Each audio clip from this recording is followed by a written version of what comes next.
जान लीजिए, शरीर धरा का धरा रह जाएगा, जान लीजिए। अगर शरीर का नाम अगर देते हैं कि फलना है, तो आत्मा निकलने के बाद फिर उस शरीर को फिर क्यों नहीं उसको कहते हैं? कहते हैं फलना चला गया, सुरेश चला गया, महेश चला गया, कहते हैं ना जी। जब तक शरीर में ताकत रहता है, अभिमान रहता है। देखना गांव में जो ताकतवर रहेगा पहलवान, तो दूसरे को नहीं समझता शारीरिक शक्ति के सामने, लेकिन जैसे ही निर्बल पड़ जाता है, भगवान के द्वारा दंड मिल गया, उसको कोई झटका लग गया, तो उस पहलवानी अपने आप चली जाती है। इसलिए शरीर का अभिमान नहीं करना चाहिए। अभिमान तो कोई भी खराब ही माना गया है, चाहे धन का अभिमान हो, शक्ति का अभिमान हो, ये ज्यादा दिन तक नहीं टिक सकता, जान लीजिए, ज्यादा दिन तक नहीं चलता है। इसको एक दिन जाना पड़ता है। इसलिए हमेशा ध्यान रखें कि जो आपको मिला है भगवत कृपा से, उसको संयमित रखें, उसका उपयोग करें, दुरुपयोग न करें, जान लीजिए। क्योंकि शरीर सब दिन के लिए नहीं है। जब तक शरीर है, भगवान के भजन करने के लिए शरीर मिला है, जान लीजिए। ये मकनिया रह जाएगा, ये कितनों बना लीजिए, गोदरेज फ्रिज टीवी सब रह जाएगा, यहाँ शरीर खाली जाता है साथ में। और जितना कनवाली छूची जितना पहनले हैं, एको को बहू बेटी जाए नहीं देगी। जिसके लिए लड़ाई करते हैं बनाने के लिए ना, एक गहना कोई लेके जाने नहीं देगी, तुमको जान लेना।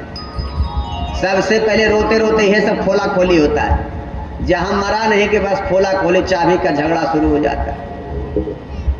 दो चार पुतो है तब में साहब कि रख लिया, वो रख लिया, वो रख लिया, होता है ना जी। इसलिए जब ये तोरा साथ जाए वाला है या नहीं, उसके लिए क्यों लड़ाई करती है? साथे जाएगा क्या?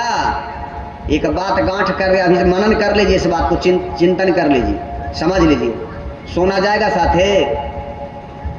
नहीं जाएगा, गहना सब यहीं रह जाएगा। बेटा जाएगा साथे, पति जाएगा साथे, कोई जाएगा क्या? जाएगा साथ में सिर्फ एक भक्ति जो अभी सुन रही है, यह साथे लेके जाएगी।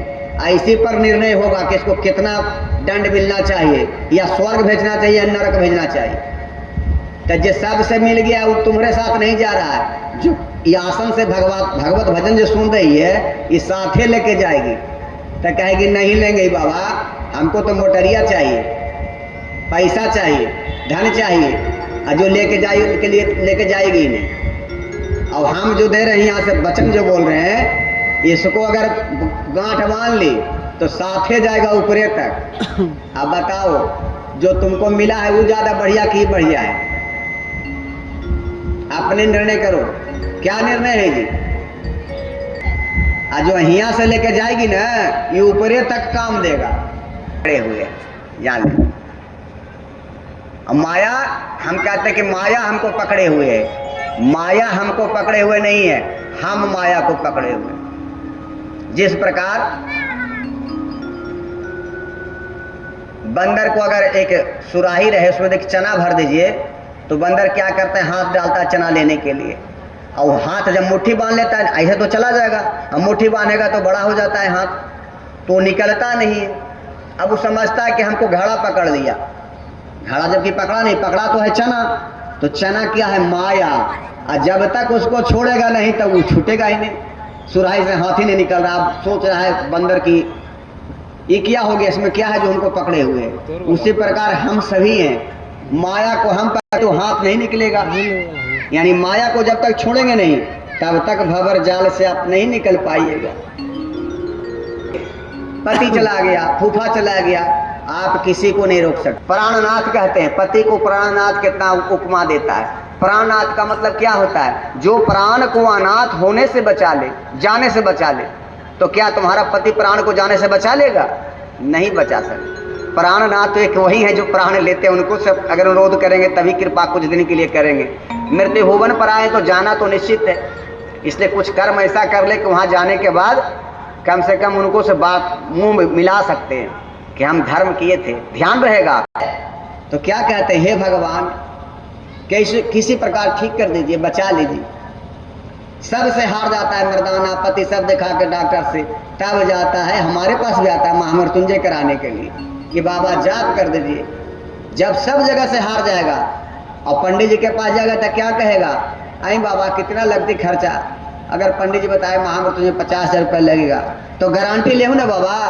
एक बार आया मेरे पास ऐसा है, हम कि ठीक है भाई गारंटी के भाई, एक बात बताओ कितना खर्चा हो चुका है तुम्हारे रोग दिखाने में। कैसे बाबा 10 लाख बर्बाद किए डॉक्टर के यहाँ, हम के वहाँ गारंटी नहीं लिया था, 10 लाख में कोई गारंटी नहीं। अब पंडित जी 25-30 हज़ार में गारंटी दे उनका कि हम बच जाएं। और डॉक्टर तो लिखवा लेता है कि अगर आप ऑपरेशन करने में अगर मर गए तो ये मेरा रिस्क नहीं है, ये आपका धन, लिखवा लेता है पहले तब ऑपरेशन करता है। लिखाता है ना जी, देखते होंगे डॉक्टर लिखवाता है पहले। वहाँ कोई माया नहीं, डॉक्टर ही जाके देखो कोई माया नहीं। जहाँ 10 रुपया का सुई हमें 50 रुपया तुमसे लेगा और तुमको मजबूरी में देना पड़ेगा। भगवान न करे किसी को डॉक्टर के यहाँ जाना पड़े, लेकिन संसार शरीर है, जाना ही पड़ेगा किसी न किसी के लिए। वहाँ कोई आपको डॉक्टर को भगवान भी कहते हैं, राक्षस भी है, हम तो खुल के कहते हैं इस बात। अभी देखिए कई डॉक्टर पकड़ा है, किडनी ट्रांसप्लांट करवा 1 करोड़ रुपया ले रहा है, टीवी में दिखा रहा था परसों की बात। किडनी बदल के उसके में लगा दिया, उसको में राक्षस ही तो है, डॉक्टर उसको कैसे कहेंगे। 1 करोड़ रुपया ट्रांसप्लांट करने का ले रहा है, कोई माया नहीं, उसका निकाल के उसको लगा रहा है, उसका पैसा ले रहा है। वहाँ कोई नहीं चलता है। आजकल व्यावहारिक डॉक्टर माने जो सेवा के लिए डॉक्टर बहुत कम मिलेगा, मिलेगा ही नहीं। सेवा करने वाला डॉक्टर नहीं है, कमाने वाला डॉक्टर सब मिलेगा आपको, जो आपका शोषण करे।